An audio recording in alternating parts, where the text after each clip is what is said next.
Subscribe now and press the bell icon. Never miss an update. Hello guys, welcome to our YouTube channel exam बेट।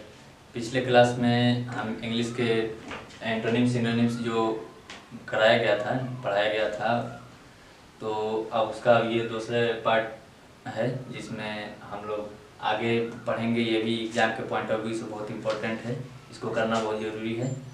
तो चलिए शुरू करते हैं antonyms और synonyms. पहले हम जानेंगे एंटोनिम्स क्या है, और हर एग्ज़ाम में हर साल 2-2 नंबर के ये एक क्वेश्चन पूछे जाते हैं जेईई में। तो पहला है एंटोनिम्स। एंटोनिम्स वो होता है जो जिसका मीनिंग उल्टा होता है। से antonyms are those words which are opposite to each other in meaning. दोनों एक दूसरे से अलग होते हैं। जैसे आप हिंदी में भी पढ़ते होंगे विपरीतार्थक शब्द, यानी कि जिसके दोनों के मीनिंग अलग अलग होते हैं। आइए देखते हैं एग्जांपल्स। जैसे है एबिलिटी। एबिलिटी का मतलब होता है समर्थ, योग्यता।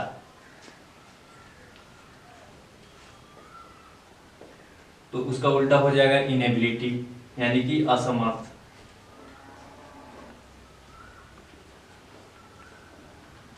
जैसे एबव दूसरे नंबर पे है। एबव मतलब होता है ऊपर। अब यही एग्जाम में दे देगा एबव, तो इसका उल्टा भी देगा अपोजिट। तो हमें देखना है उसमें, तो अपोजिट एबव का अपोजिट क्या होता है बिलो, यानी कि नीचे। तीसरे नंबर पे है एब्सेंट। तो एब्सेंट मतलब क्या होता है अनुपस्थित, हिंदी मतलब होता है। और प्रेजेंट उसका उल्टा होता है अनुपस्थित का उपस्थित।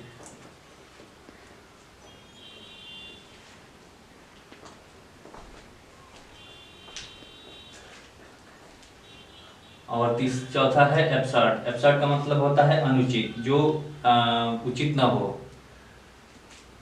तो एब्सर्ड का हो जाएगा रीजनेबल। रीजनेबल मतलब जो अच्छा काम हो, अच्छा हो, उसको हम रीजनेबल बोलते हैं। पांचवा पर है एक्सेप्टेंस। एक्सेप्टेंस मतलब होता है किसी चीज को स्वीकार करना।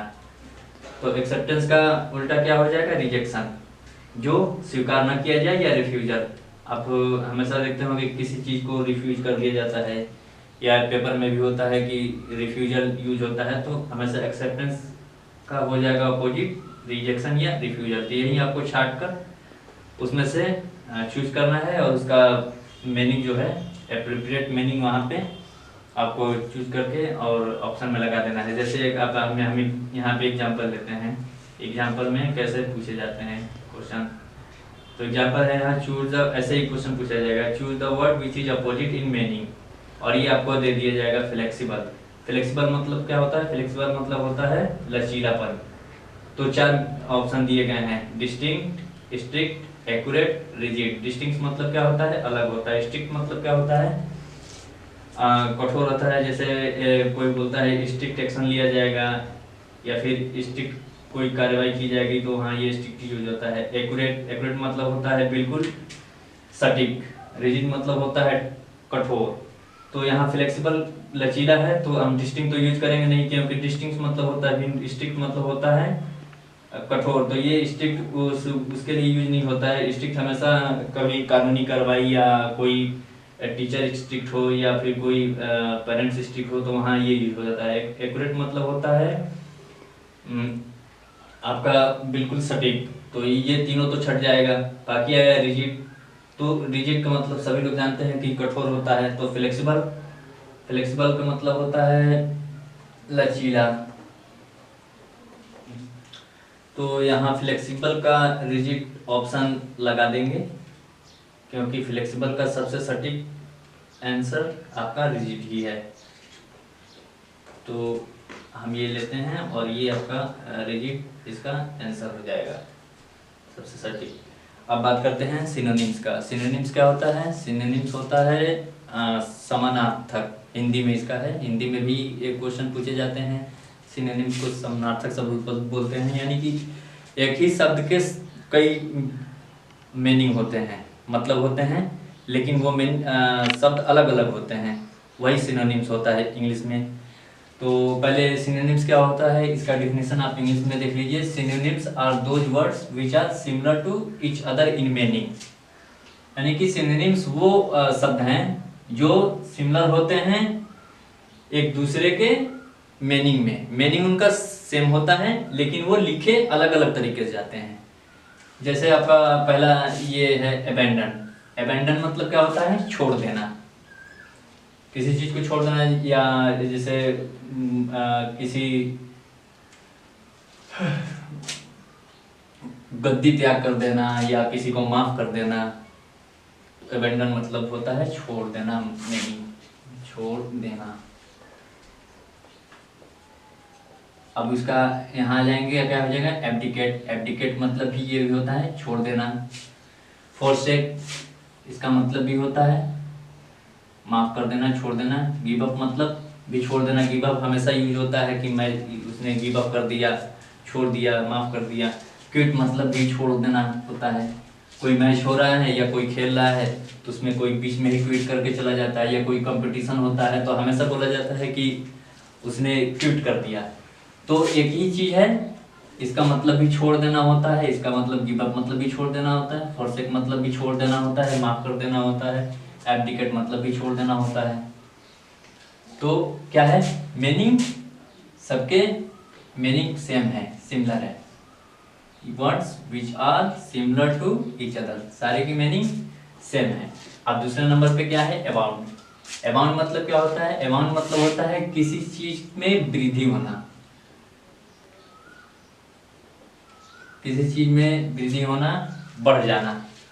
स्वेल, जैसे स्वेल हो गया, स्वेल मतलब क्या होता है, स्वेल स्वेलिंग से आया हुआ है। स्वेलिंग मतलब क्या होता है, सूजन। तो क्या है ये सूजन, एक बीमारी है जो बढ़ जाती है। तो स्वेल से, स्वेलिंग से स्वेल, स्वेल मतलब भी होता है वृद्धि हो जाना, बढ़ जाना। फ्लरिश, फ्लरिश मतलब भी वही मीनिंग होता है, बढ़ जाना, वृद्धि होना। टीम हो गया, इसका मतलब भी वही हुआ, वृद्धि हो जाना। लेकिन ये अलग अलग वाक्य में भी यूज किए जाते हैं और बोले जाते हैं। प्लेंटी मतलब भी होता है वृद्धि होना। कोई कहता है प्लेंटीफुल मतलब बढ़ा हुआ, या वृद्धि बोलेंगे, बढ़ा हुआ। तो सारे जितने भी वर्ड्स हैं सबके मीनिंग सेम है। एबाइड मतलब क्या होता है, एबाइड मतलब होता है निवास करना या फिर किसी नियम का पालन करना, निवास करना, नियम का पालन करना। और ड्वेल, ड्वेल मतलब भी होता है निवास करना। वेट, वेट का मतलब होता है इंतजार करना या किसी एक जगह पे रुके रहना। लाइव, लिव मतलब भी होता है रहना या निवास करना। स्टे मतलब भी होता है इंतजार करना।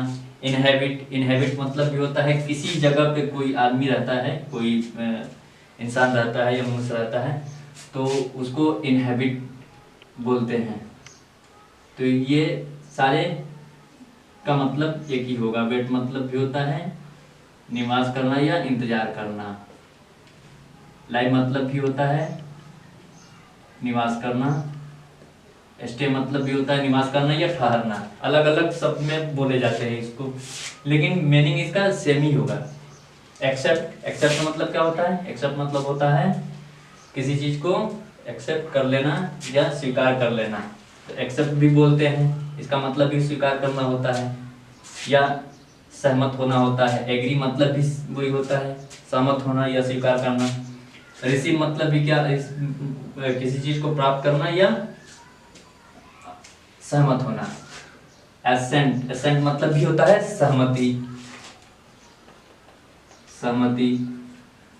रिसीव मतलब भी प्राप्त करना या सहमति किसी चीज से। एग्री मतलब सहमत होना। क्या देख रहे हैं हम यहाँ की सारे का मीनिंग सेम ही है।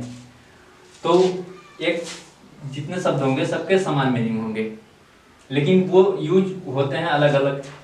एडवर्सिटी, एडवर्सिटी मतलब होता है मुसीबत या अब उसका हो जाएगा मिसफॉर्चून। फॉर्चून मतलब क्या होता है, फॉर्चून मतलब होता है अवसर, अब उसी के आगे ये मिस लगा देने से मिसफॉर्चून हो गया। मिजरी, मिजरी मतलब भी होता है मुसीबत। कैलेमिटी, कैलेमिटी मतलब भी होता है मुसीबत। बला, आना। तो अब ये तो हो गया, ये मीनिंग आप लोग देख लेंगे, याद करेंगे। लेकिन अब इसको एग्जाम में कैसे पूछा जाता है? एग्जाम में ऐसे क्वेश्चन आएगा, choose the alternative which is similar in meaning. 4 option दिए रहेंगे, उसमें से ये बोलेगा कि ये क्वेश्चन है एडवर्सिटी। अब इसका अल्टरनेटिव आपको ढूंढना है कि जो इस पे सटीक बैठता हो। तो एडवर्सिटी मतलब होता है मुसीबत। तो इसका सबसे सटीक क्या होगा? इसका सबसे सटीक होगा, एक तो मिसफॉर्चून हो गया, ये इसका मतलब मुसीबत हो जाएगा। फेल्योर, फेल्योर मतलब होता है असफलता। मिजरेबल, मिजरेबल मतलब होता है खराब कंडीशन, खराब स्थिति। क्राइसिस, क्राइसिस मतलब होता है किसी चीज की कमी से मतलब होता है इसका किसी चीज की कमी।